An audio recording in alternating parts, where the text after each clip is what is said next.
Welcome to Tracking the Cats. I'm Bob Saban along with my co-host Steve White, and we're here every couple of weeks, every 2 weeks as a matter of fact. This week we are, as always, actually brought to you by Stanberry Insurance. It's located in Silva, Highlands, Waynesville, and Clyde, and they can serve your insurance needs no matter where you are in the Southeast. They're licensed in most states across Southeast, commercial, residential, auto, whatever. But Stanberry Insurance, we appreciate them for helping us pay for the software to keep us on the air. First thing we'd like to do today is mention the fact that we are on the radio with our broadcast partners, WWCU 95.3 FM in Jackson, Macon, and Swain counties. We appreciate Don Connolly, the professor of communications, as well as Ryan Creel, the station manager. They're putting us on the air every Saturday at 9 a.m., and you'll be able to hear the broadcast over the radio if you wish. And of course, we're always on YouTube and other podcast audio outlets. Today, we have a repeat guest, our athletic director up in Cullowhee, Kyle Pifer. Welcome to the program, Kyle. Hey, I appreciate being here. And I want to say thank you to Stanberry Insurance. They're a good sponsor of ours too. Appreciate those people and what they do for us. Great. Steve, I think we've got a pretty good list of questions. Hopefully, Kyle, you won't feel like you're on the hot seat too badly today, but a lot of interesting things going on in the athletic department. Now, when you're the athletic department, you're always on a hot seat. Sometimes it's just moderately warm, but of course, Kyle's been with us now for 8 months and took over. That was me a year ago. Was it November? When was it exactly? I'm trying to remember now. When it was it in the spring of last year? It was spring, yeah. Yes, it was May. It was that week just of the baseball tournament. Yeah, Kyle. The last week was the NCAA convention up in Maryland, outside of D.C., and I know it was a nice place to visit and so forth. I don't know what the atmosphere was there, but what are your thoughts maybe on the emphasis of last week's NCAA convention? What seemed to be the pressing matters, the things that had to be dealt with, the most interest as far as that convention was concerned? Well, this convention, I'd say there was a lot of updates, a lot of information sharing. So as far as a point of emphasis goes, there wasn't anything too significant. There's still a lot of talk about there needs to be change and the issues with college athletics today, but it really wasn't. We didn't have a lot of answers. We didn't have a lot of conversation about that. More or than anything, we made some changes around the units for the NCAA basketball tournament. We voted on that. Great. Talked about the transfer portal, just the history. It's been 8 years of the transfer portal to date. And so just some of the trends and things that have happened recently. So I think we're not done seeing change within recruiting calendars or any of those things, but that's some of the talk. And then we also had a presentation from the CSC, the College Sports Commission, and they gave an update on some of the things that they've seen and done, and they're still trying to build out what it means for those of us who have opted into the House settlement with kind of processing all the different payments and information that have come through. So there's some growing pains there, but I think they're starting to get a handle on what they're doing. Was there anything that you learned or talked about up there that would significantly have impact on Western Carolina athletics or any of the things that we do? Not necessarily. In fact, the one thing that I was expecting them to talk about, make a change with, were some of the things around commercial sponsorship, specifically like the jersey patches. Everyone's talking about putting the logos on jerseys, and they were set to have a conversation. They ended up not, so now they're going to have a different session for that coming up. The convention is a very high-level conversation room, if you will. You're not there to really necessarily make a ton of changes. It is informational. It's more forecasting, talking about things that could come down. So nothing was too changing for Western Carolina athletics, just more or less getting us prepared and understanding that where we are, the transfer portal, the revenue share, talking about some of the things that we currently have, talking about some of the court cases around eligibility specifically. People are looking for a 6th, 7th, even 8th year of eligibility. Those were some of the things we talked about and what we expect to come in the coming months. Maybe talk about a little bit about your experience over in Nashville. I know that was probably more enjoyable than the NCAA convention, even that for the FCS awards. Of course, Tiger Dickens, the Walter Payton Award, runner-up at the FCS, I guess, equivalent of the Heisman Trophy. The Nashville's, we'll talk maybe about the reception that Nashville put up there for the FCA championship game in the weekend. I know a lot of people were very impressed with what was going on over there. It was well received. So I'll start with the awards banquet. Really well done. The location, it was the first time that they had been in Nashville, so all this was new to the people hosting. I feel like they maybe had a little bit venue that was too small, even though it was really nice, really well done, a couple of different floors, and they opened it up for some mingling. And it was really interesting to see the athletes talk to one another. When the three quarterbacks that were up for the Walter Payton Award kind of were all together and taking pictures, it was just a nice way for us to connect. And the other athletic directors were there. A lot of head coaches were there for these teams. Coach Bell was there with us. So it was a great experience. Obviously, he got second. He had a great season, and so good for him.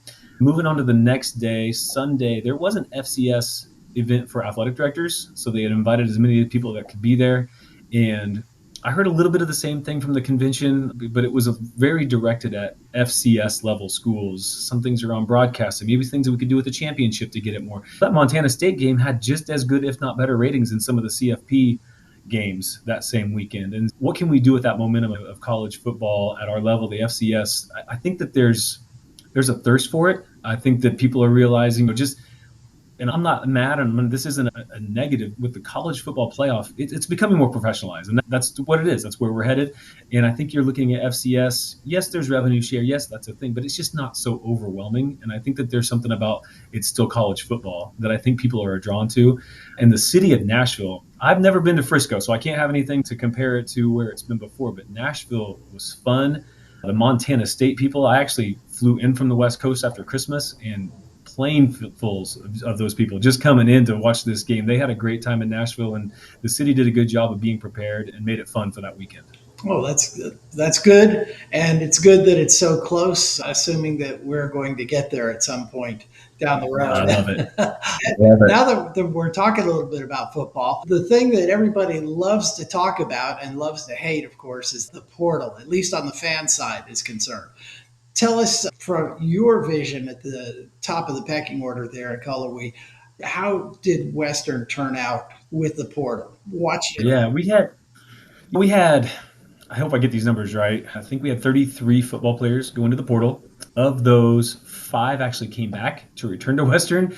And then of those 5, 2 went back again. I think there's a lot of people that our student athletes listen to. And so whether that's good or bad, I think that sometimes they know that our agenda is for Western Carolina and we're trying to support them. They're our student athletes. And I think when they get some advice from other people, sometimes they listen to that. And that's one of the things that I think that, like the convention, Charlie Baker, they all talk about getting their hands around tampering and some of the things that happen, because we all know that they're having conversations well before the transfer portal opens up. That's everywhere.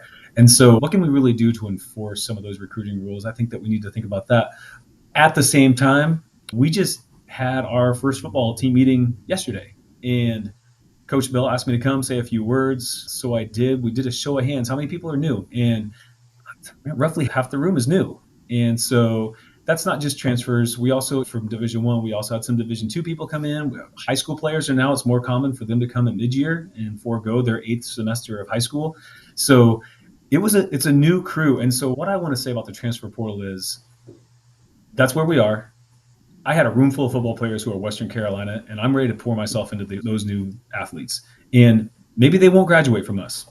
Okay, that's fine. But I want them to end up in a good spot when they leave here, regardless of the situation. And so I want to do a good job of really educating these student athletes what it means to transfer, what it means to even have a little bit of money. If you get an offer from us or someplace else for revenue share, like managing that and making good decisions around your future, because you only get to do this once. And I want to make sure that we are pouring into the current student athletes who say they want to be Catamounts. And I'm proud of that team, that room. It was a good day. I'm ready for the next season.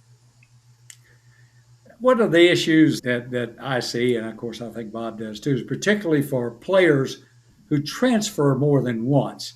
Now, how's that translating maybe into what you can pick up on graduation rates? No, it hasn't been that much time, but something our coaches have to be traditionally stressed about, and it's I don't know about the graduation, about the educational process along with the actual football on the field. Now, Yeah, how's that impacting you? yeah. graduation rate, Steve. Just not here, but everywhere. And so, even before the transfer portal, those who transferred once had a lower graduation rate. That's just statistics over history. Um, I haven't seen that really change too much yet, which is a little surprising to me. I thought that when you did have a two or three different transfers, you're going to lose those credits. But what I think is happening is, and good or bad, when you do transfer, you get to a new place, you do lose credits. You only have so many options as a transfer for your degree. And I want student athletes out there to really make sure that your education is still foremost, and not to get a degree that you're not interested in or to not go towards your degree at all, just take classes. I think that's where we're finding ourselves. A couple of years ago, we all talked about academic clustering and how every student athlete was going into the same degree, and that was a problem, right? We needed some variety with our student athletes, and now there's just no choice. Once you transfer a couple times, there's not many options left for the degrees that can take that many transfer credits, and you still graduate on time with the NCAA requirements for academics. The thing about graduation, and I loved your comment, pour into the portal as it is, the issues. What's the coach's perspective on all this? I guess it's probably similar to yours. It is. I would say that, especially the coaches who have been around for more than 5 years, let's say, before the transfer portal really took effect, like we all talk about it today, it's that relationship side. And I'm not saying we don't have that. We obviously have relationships with our players. We have people who are here for 4 years and all that. But when you're in and out so quickly, it is tough to build that relationship. And also with the transfer portal, building a relationship before the portal, if they're at another university and you haven't talked to someone for 2 or 3 years, maybe you recruited them out of high school, maybe you didn't, it's such a compressed amount of time to learn who they are as a person and what they're trying to accomplish. So it's just so accelerated in that week and a half, 2 weeks of time when the transfer portal probably or finally opened this year, for them to be enrolled on Monday of the first day of spring. Man, that is so fast, and it's really hard to know especially when you're recruiting 50 plus people on a football team. I think that's what the coaches struggle with, is that they don't know all about the person that they're about to bring to campus and be a part of their team. And so you got to do your best with that. And I think that's what the coaches are struggling with, is that relationship is harder to build right now because you just don't feel like you have as much time. And one last thing on the portal. Yesterday on your webinar, which was great, by the way, I really enjoyed you talking to Hook for that hour. But you talked about portal isn't just for football, it affects all of our sports. It does. That's from last year, from 24-25 to this year, not entirely, but when we had someone who maybe won a SoCon award or got some notoriety, some national award, we were we were recruiting them to stay. You recruit your entire roster to stay for the most part, but that's where we are. When we have an athlete that excels here, that becomes a risk that we lose them. So every one of our sports, I'll use tennis as an example. We had a roster of 11. I think we had 2 graduates. So that's great. We had two returning players. And so from a roster of 11 down to 2, that was maybe more extreme than some of our other sports, but that's the reality of every sport, not just football. Yeah. Kyle, every day I ride by the skybox and examine it from every angle and everything like this, and I'm really impressed with the progress that's being made. And looks very impressive facility. A lot of people don't really know what's going to be in that building. There's 3 levels there with the elevators and so forth. Maybe just a little quick description of what's on one level, the other level, the third level, and so forth, about what is going to be housed in there, what function it's going to play as far as athletics is concerned.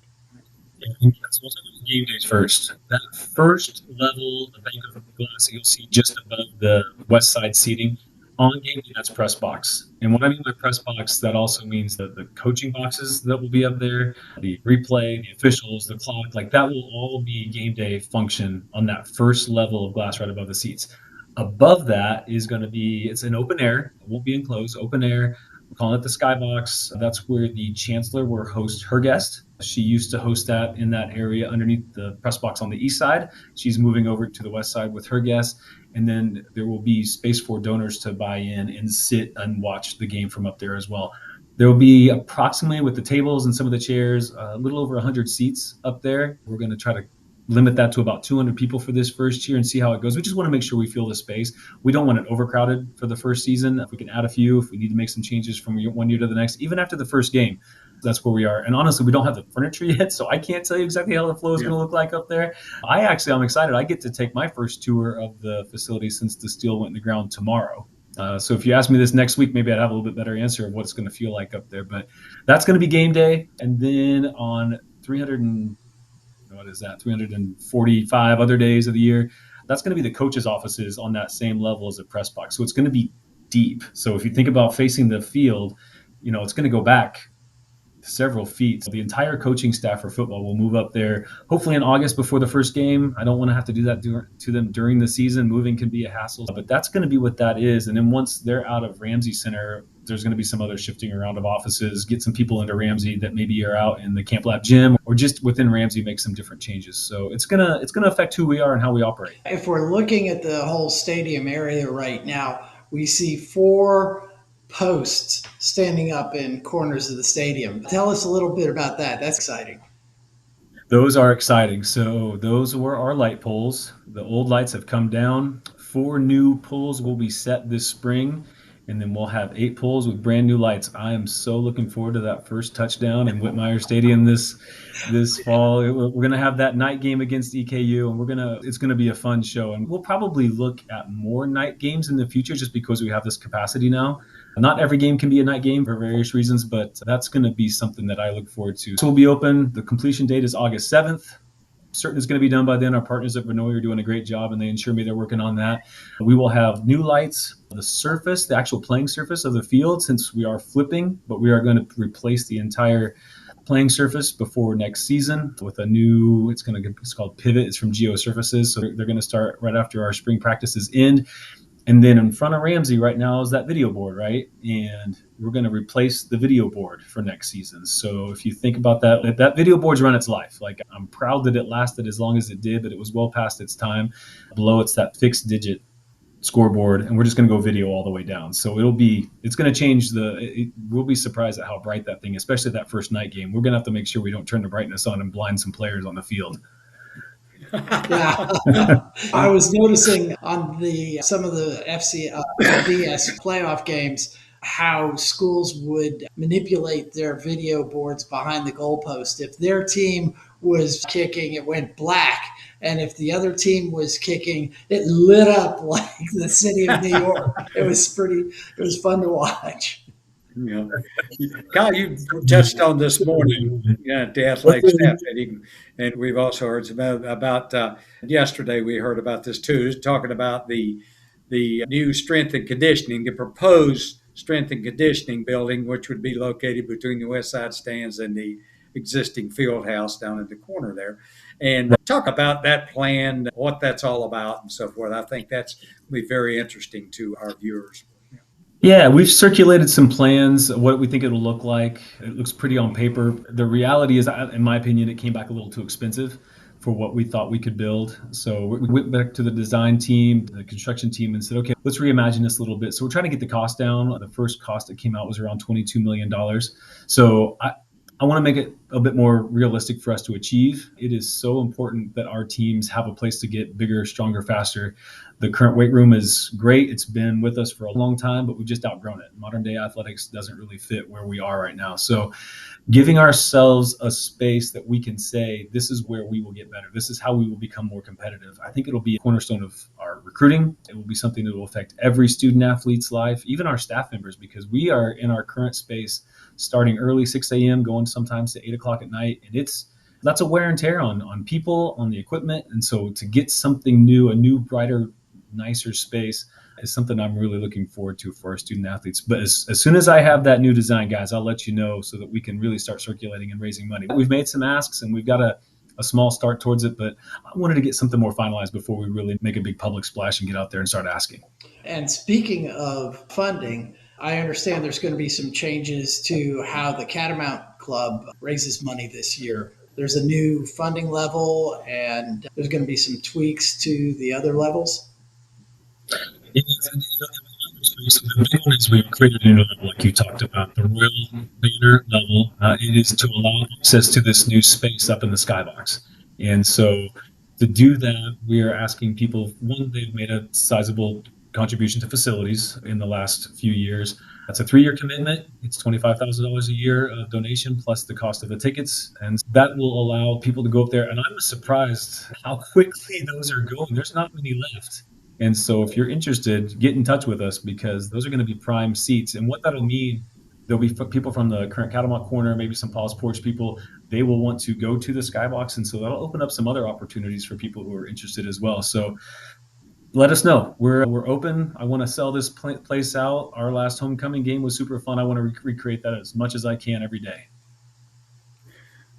Kyle, switching a little bit a different subject here. The Southern Conference has expanded for the first time in a very long time with the addition of schools, and they've added Tennessee Tech. Yes. The impact that's going to have on scheduling, maybe something about future expansion, if there's any thought out there, maybe your personal thoughts or what you think I guess the feelings are around the conference about future expansion, but maybe talking about also what Tennessee Tech's how that's going to impact us. Tennessee Tech's coming in. I mean, they started the season in football 10-0. They are their current women's soccer champions for their conference. So they're going to be the program we have to deal with across the board. I think they put a public article out a few days ago that they're aiming for $1 million for revenue share for their football team specifically.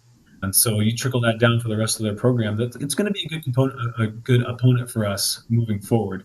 So looking forward to it. I've met their athletic director. He's a great guy. He's vocal. He's got some ideas about the SoCon and how we can become better. So I'm looking forward to his addition into the room. And then we're talking about the rest of conference expansion, Steve.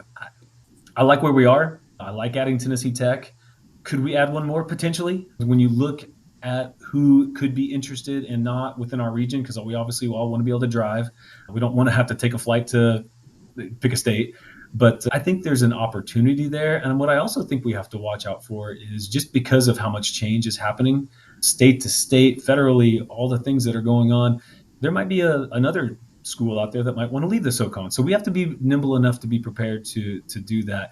Nothing imminent. I'm not saying that something is happening one way or the other, but I do think we just need to be prepared. I think and Commissioner Cross has thought about that, and he's had some conversations. He's let the ADs in on that. Unfortunately, I'm not privy to give you all the details on that, but I think he's had some conversations with some universities. But where we are right now with joining Tennessee Tech, they will be full members starting, I believe it's July 1. For the first year football season, football schedules are set so far in advance. We couldn't accommodate 9 full games for this upcoming 26 years. So we're all still going to play our 8. We'll miss one. Actually, we're not going to play VMI this upcoming season, but then for the 27 season and beyond, we'll be a full round robin again. And speaking of scheduling, with the changes that we're going to a permanent 12-game schedule with FCS week 0 starting the week before Labor Day so that we can get the first playoff games in over Thanksgiving weekend. Love that idea. Love the fact that it's happening. Also, now that we will be having 9 conference games instead of 8, still leaves us with 3 non-conference games. Right. This coming schedule with Cincinnati and Eastern Kentucky, and is it Campbell is the third one? Campbell again, right? Okay. And, that's right. I'm Presbyterian because we only have the Presbyterian. Yeah. Future years, how is that looking? I know we've got Georgia on the schedule. Do you think that'll still happen? Do we have anything else to be announced anytime that you can talk about?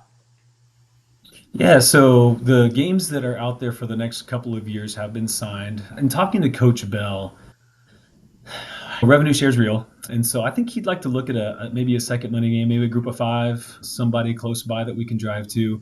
The problem is, so does everybody else. And the ACC going to 9 games, Georgia has not made any contact with us at all. That game is still on the schedule, got a contract, so we're looking forward to playing them. I would like to start talking about 29, 30, 31 and beyond.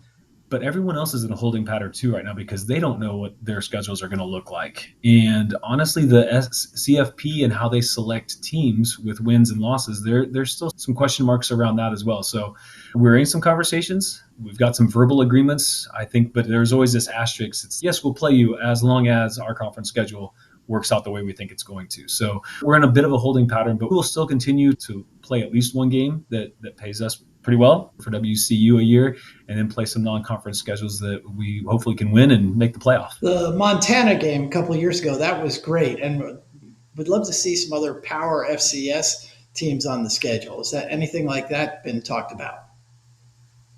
Nothing like that in the near future. I have some contacts. In fact, at the convention, I talked to a few people about that. We could. There's also teams right here nearby that can play us just as well. I think when you buy an FCS game, like going to Montana, we competed. Obviously, that was a great game.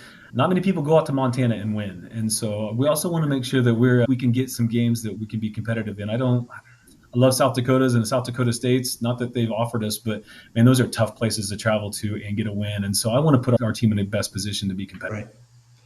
Right. Steve, you got anything else that we need to talk about? I just attended the athletic department meeting this morning, and I'm very impressed with talking about, of course, athletes is what it's all about, and very impressed with the accomplishments of many of our student athletes that you to the audience about coaches and staff and so forth. And this was very impressive, and an update on where we are as far as budget's concerned. And again, I'm very, very excited about, and like I say, I go back about 65 years in this organization, and I feel better now, I think, about what's going on at Western Carolina than I have in a very long time. It was always, I know it's always a struggle for us, but you don't know struggle until you go back to the 70s and the 80s. And I think you have us in a good place right now in our administration.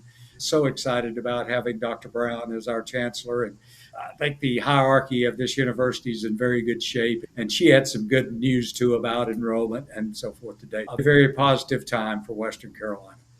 Well, I appreciate you saying that. And you're right. I think having the chancellor on our side and other campus partners pulling for us, it is a good time. We're all in alignment right now. Maybe we don't agree on every small detail, but for the most part, this place supports athletics. And so I'm very fortunate to be in this position right now. In 2026, Steve got a good group of coaches that are all working hard. So I appreciate that. And it doesn't help to have people like you, Steve, or it doesn't hurt to have people like you, Steve, because congratulations. Hall of Fame for the college sports communicators going to happen in June. We mentioned the Skybox and the press box. It's going to be the Steve White Media Center. I believe that's the official name. But Steve, you helped us build this, and so if I can ever get into a Hall of Fame, I'll be humble. But man, I'm so proud of you. I get to see you every day. So congratulations to you, Steve. Yeah. Well, we missed you yesterday. We played Springdale, and I know we played together over there before, and I know you like it. And we missed you over there yesterday, despite the frozen greens and so forth. But that's what you do when you get a little older. You get a little more brain dead, and the weather doesn't affect you quite as much. We had a good time. That's not what you told me yesterday. You said you were still cold half an hour after getting home. I actually had my pajamas on under my golf pants yesterday. I feel honored and blessed also to have this opportunity to work closely with you, Steve, having known you for 54 years now, and very happy for you to see this success and the honors that are being bestowed on you. And Kyle, we appreciate having you here for the last half hour. It's been good, informative, and we're going to wrap up this session of Tracking the Cats. We were brought to you, as always, by Stanberry Insurance, and we will see you all again in 2 weeks on Tracking the Cats.